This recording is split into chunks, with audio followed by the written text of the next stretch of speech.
If you want to get started with Microsoft Lists, then this quick start guide will show you 7 things that you need to know. Firstly, what is Microsoft Lists? We can think of lists as a glorified Excel sheet. So if you have an Excel document for tracking expenses or tracking work orders, then we can bring that into Microsoft Lists and benefit from a modernized view. We can use the built in forms feature to collect our data as well as benefit from built in automations. Furthermore, when multiple lists or document libraries exist within the same SharePoint site, then we can link those document libraries and lists together to connect our data. So, as you can see, Lists is a powerful tool within the 365 ecosystem. By the way, my name's Amy. Let's nerd out. First, we need to access Microsoft Lists, which can be done from the Lists app from the Microsoft homepage. So I will go to Apps, and then we can go More Apps, and then we can locate Microsoft Lists from All Apps, and it's right there. We can also get started with lists from within a Microsoft Teams channel. So at the top of a channel here, we can click that plus icon. We can go to apps and then we can locate lists using the search area, but lists is right here for me. Finally, we can also get started with Microsoft Lists from within a SharePoint site. So from the homepage, we can select the new drop down here, and then we can locate lists. So as you can see, there are a bunch of different ways that we can get started using Microsoft Lists. And when we add lists directly within a SharePoint site or within that Teams channel, then we're automatically adding that list to that 365 group so that we can share and collaborate on that list effectively. Now we are ready to create our first list. So from this create area, we have a handful of options here. So from the top, we can create from blank and we have list option, form option, gallery, calendar, and board. Now, I just want to note here that these are all essentially the same thing. They are all a Microsoft list, but the item that you select here is just going to be the default view for that list. But we are going to learn how to add custom views later on. So I wouldn't worry too much about what you select here. Down below, we have import from. So we can choose an Excel file, a CSV document, or even an existing list if we have a list and we want to copy the framework. Down below here, we can also start from a template. And as you can see, there are a handful of options to choose from, such as issue tracker, employee onboarding, event itinerary, work tracker, travel requests. When we select a template, we can preview the pre-built columns that are available to us within this list. And if you're happy with this template, then we can go use template. But for right now, we are going to start a list from scratch. And then now we can add a name for our list.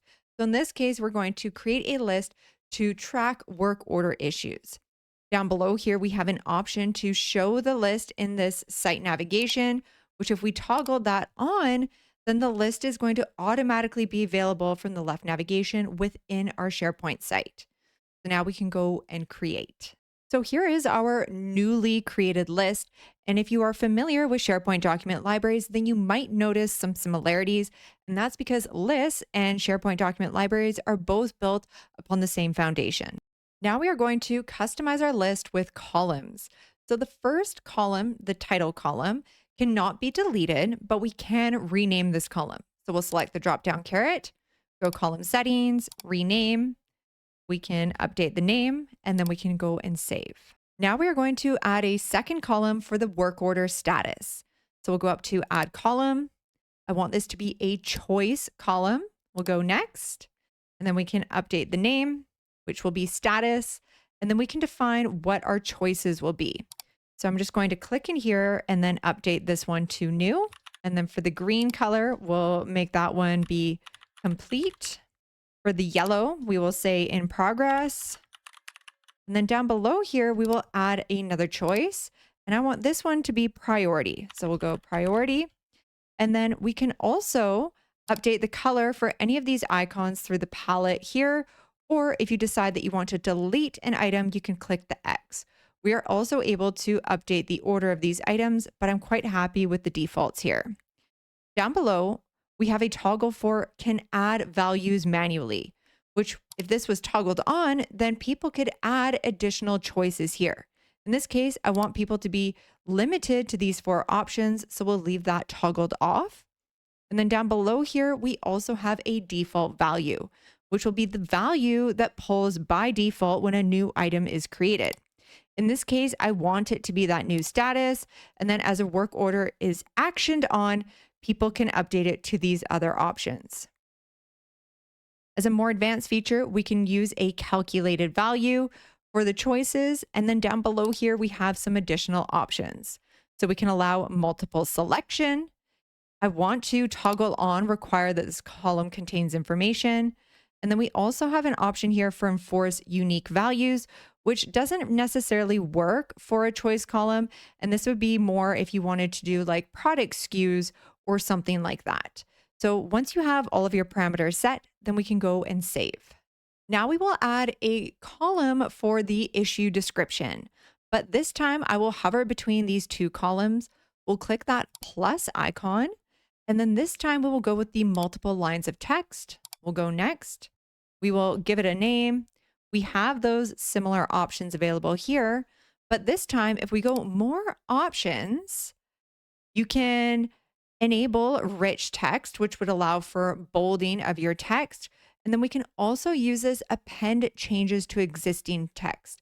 And this one basically marks a timestamp of those changes and can be really good for providing updates on your work order issues. We can also require that this column contains information. So let's go with these 2 options here. And then now we will go and save. And then now we will add a final column for the location. So we'll go add column, and this time we're going to scroll to the bottom so that you can take a look at some of the other column types. So we can do a date and time, a person, a number, even quick steps. If we scroll on down further, we can do a simple yes, no, hyperlink, currency, location, image, manage metadata, lookup, or even a rating. And then at the bottom, we even have a see all column types, which would allow you to select a calculated column type where you could enter a simple formula. But in this case, I'm going to use the lookup column, and we're going to go next. I'm going to give this column a name for location. And then now I'm going to show you that in this same SharePoint site, we have another Microsoft list for all of our locations. So now we can connect these lists and use that data between the 2 lists. So we'll toggle back to our current list. And then down at the bottom here, we will see select a list as a source. So if we select the drop down here, then you'll see that we have a handful of different options here. Locations is the one at the very top, which is what we are looking for. But we can also select a media library, which is another SharePoint document library within the SharePoint site, or even go documents to select the standard SharePoint document library. So lookup columns are super flexible. Down below here, we have a selected column from the list above, which in this case, we do just want it to pull that title column, which is the location column here. And then we can also expand some more options. So if we wanted to pull additional columns over, then we could select those items here. So in our case, the only other column that we have is number of employees. So we'll watch that pull through, but just note that not all column types are supported with the lookup column. So if you don't see a column here, then that is likely the reason. Now, there are some additional options down below, but for right now, let's just go and save. Our list is coming together, but now I just want to reorder these headers. And to do that, we can select them and then just drag and drop them to that new location. Now to add items to the list, we can go add new item, and we can just see this come full circle. So we'll give it a title, call it issue 1, and we'll notice that that status, the default value has pulled on through. We can add a description of the issue. So we'll just go to issue. And then down below here, we have that lookup column for the locations. And we'll notice that all of those items on that list have pulled through. So we can select the appropriate location. And then optionally, you can add some attachments down here. So let's go and save. And then now we will see that our new list item has been added. And we even have that location number of employees number has pulled on through. And if we want to edit this list item, then we can select edit in grid view. And then now this basically turns into an Excel file where we can double click into an area and edit the content. And then we can just press enter and then tab on through to the different areas. So if you have a lot of items here, then this can be a really great way to get started. Now we can also, we'll exit out of the grid view first. We can also select the issue and then we can make the changes from within this form here. And if we want to update that description, then we can click on this edit icon. We can add our new update and we can just click out of here. And then now we will see that that timestamp as well as note have pulled on through. So this is a great way to keep a record of our work order issue updates. So now we will close out of here and now we can add some more list items to our list. Now we are going to take a look at how we can manage our columns. So if we want to make changes to any of these existing columns, then we can select the drop-down caret, go column settings, edit, and then here we have that edit column pane where we can make our necessary changes and then go save. Or if you decide that you don't need this column anymore, then we can delete this column. So I'm just going to cancel out of here.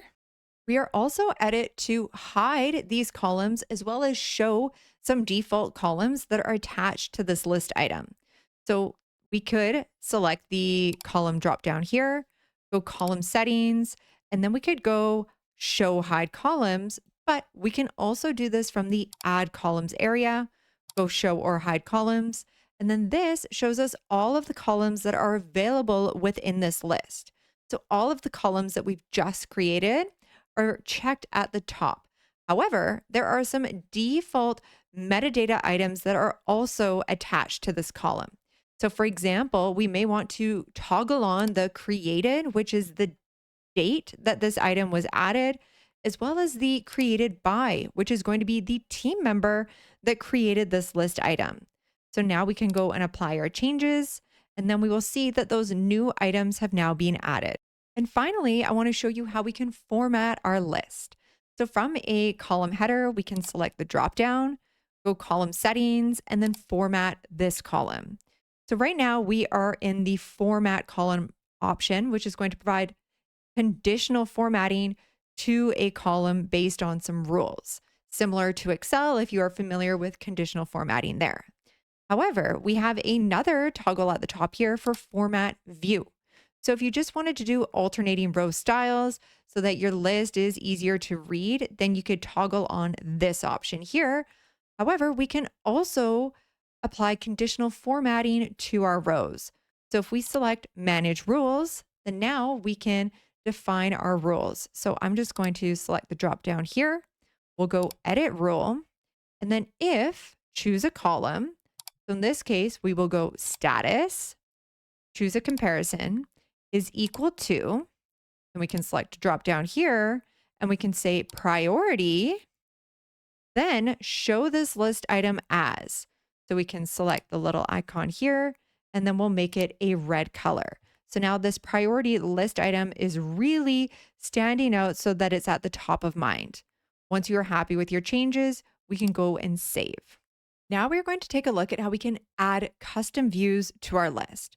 So to do that, we will head over to add view on the top right. Then now we will give our view a name. So in this case, I want to create a view for the statuses of the list items. We have some additional options here. So we can have this be visible as a list, calendar if you have dates in your list items. A gallery is particularly helpful if you have images or product photos or any sort of media type content. And then finally, we have board view, which is the one that we will select. And then we can take a closer look at that. Down below here, we have the organize board by. So if we select this drop down here, then we can now say that we want to organize this by status. Now you'll notice that all of our list items aren't appearing here. And for this board view to Work, we need to have a specific column type. So in this case, the status column, which is that choice column, is a supported column type. So we can select that. And then down below here, we have visibility. So right now, make this a public view is toggled on, which means that this view will be visible to everyone that has access to this list. However, if we wanted this to be a private view, meaning that it's mainly just important for you to have this view and it's not beneficial for other people, then you could toggle this off and it would just only be visible to you. So let's now go and create. And here is our status view. Now we can toggle between the different views of the list by selecting the view from the top right, and then we can go back to status. So this is the board view, which allows us to visualize our list in a Kanban style. And we can easily select these cards and then drag and drop them to a new location to update their status. I'm just going to pop that one back over there. Now, you may want to hide some of these buckets from your view, in which case, this completed bucket here is not really important when we're monitoring our active work orders. So we can select the three dots and then we can go hide. And then now we are going to clear out that column from our view. Now, additionally, we can add filters to our view. So we can pop over to this little filter icon, and then now we can select our parameters. So maybe we just want to show all of the work orders for our Nelson location. So we can toggle that on, and then we will close it up here, and it will just take a moment for our change to refresh. So now we may decide that we actually want to update the parameters of this view to adjust for these filters, as well as hiding some of those columns, in which case we can select the drop down here. We could rename this view, or we could go save view or even save view as, which would allow us to create a new view. So let's go save view as. We will call this one Nelson work orders. I'll keep that public. And then now we can save that view. So now we have those additional views at the top. And that is how we can create custom views to manage all of our list items. Now we will explore some collaboration features within Microsoft Lists. Firstly, we can open up these list items. And then on the right-hand side here, you will notice that there are some comments. And if we click in here, then we can press the @ sign and we can start to type out and mention a team member. So there's Mike. So now Mike will be notified once I add my message here and then send it. He'll receive an email with a link to this list item, and he can then respond to me, and we can have a nice and tidy comments section attached to this list item without disrupting any of the item content. This tutorial is a quick start guide, but if you want to dive deeper into Microsoft Lists, then you can check out my full beginner tutorial here or hop on over to my advanced tips.